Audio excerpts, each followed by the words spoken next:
अस्सलाम वालेकुम वरहमतुल्लाहि वबरकातुहू। जब से मैंने ये ख़बर सुनी है कि कमर भाई की नज़र बहुत ज़्यादा कमज़ोर हो गई है और अब तो दूर से उनको नज़र भी नहीं आता और इसके बावजूद वो ड्राइव करते हैं तो मेरे रोंगटे खड़े हो जाते हैं। मैंने फ़ोन पे उनसे बात की और उनको ये बात कही भी थी कि आप प्लीज़ अब गाड़ी जो है ना इसको ना चलाएं, लेकिन उन्होंने अपनी कुछ मजबूरियां बयान की कि मैं क्या करूं, मेरे पास और हल कोई नहीं है।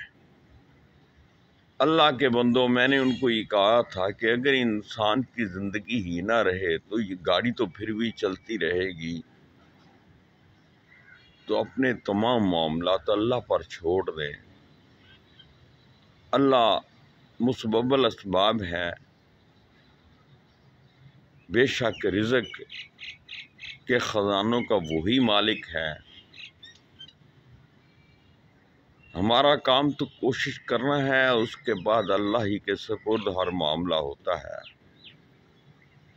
तो इसी तरह आप अपनी इलाज की तरफ तवज्जो दें और अपने आप को आराम दें, बजाय इसके कि अपने आप को आप बज़ाते खुद परेशानियों में मुब्तला किया हुआ है, इससे आप निजात पाएं। बहरहाल, एक भाई होने के नाते जो मुझसे हो सका वो मैंने कहा और इसके आगे मैं बेबस हूँ। और मैं जब देखता हूँ अपनी बेबसी को तो फिर अल्लाह याद आ जाते हैं।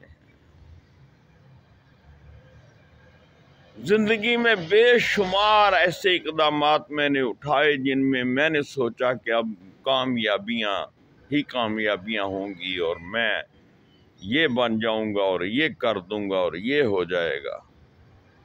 कुछ भी नहीं हो सका। मेरे ख्वाब ही रहे। बेशक मेरे अल्लाह ने मेरे दिल की हर मुराद को पूरा किया, बेशक मेरे अल्लाह ने मुझे दुनिया की हर नेमत से सरफराज किया, और बेशक सबसे बढ़कर जो अल्लाह ने हमें नेमत अता की वह है वालिदैन की सोहबत, वालिदैन की तरफ से मोहब्बत, वालिदैन की तरफ से हमारी तरबियत और एक बेहतरीन बहन भाइयों की नेमत से भी माला माल किया, जिनके अंदर खौफ खुदा है, जिनके अंदर एहसार और कुर्बानी का जज्बा पूरा मौजूद है। और अल्हम्दुलिल्लाह,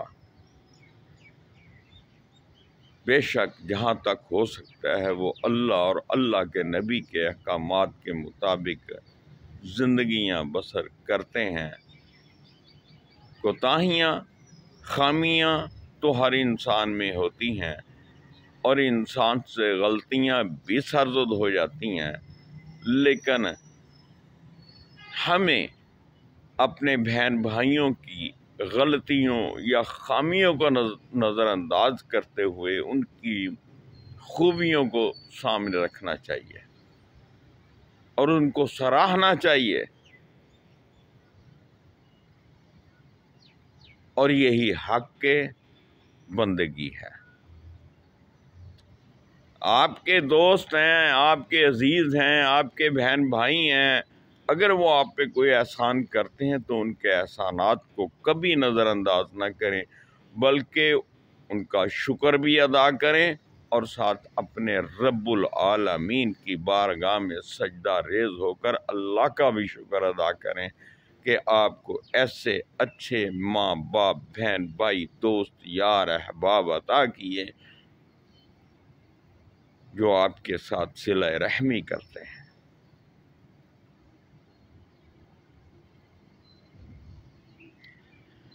ये जो भी अल्लाह की नेमतें हैं, हमारे अल्लाह ने हमें अता की हुई हैं, नज़र की सूरत में, निगाहों की सूरत में, आँखों की सूरत में, कानों की सूरत में, گویائی کی صورت میں، یہ کوئی معمولی نعمتیں نہیں ہیں۔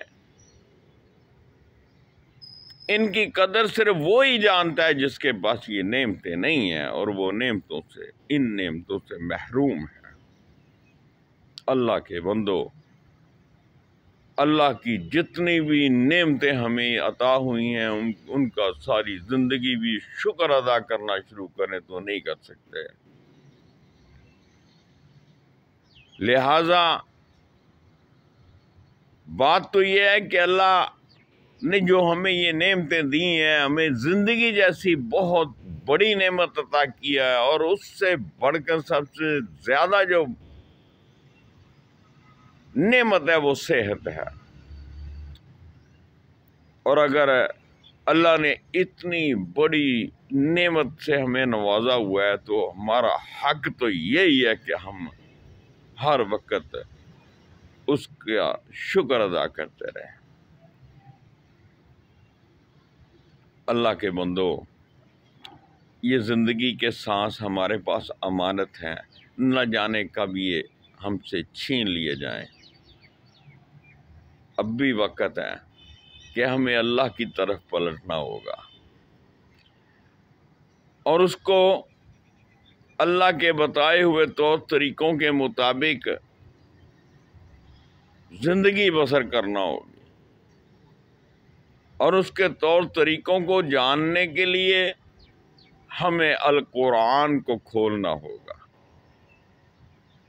اس کو سمجھنا ہوگا، اس پہ عمل کرنا ہوگا۔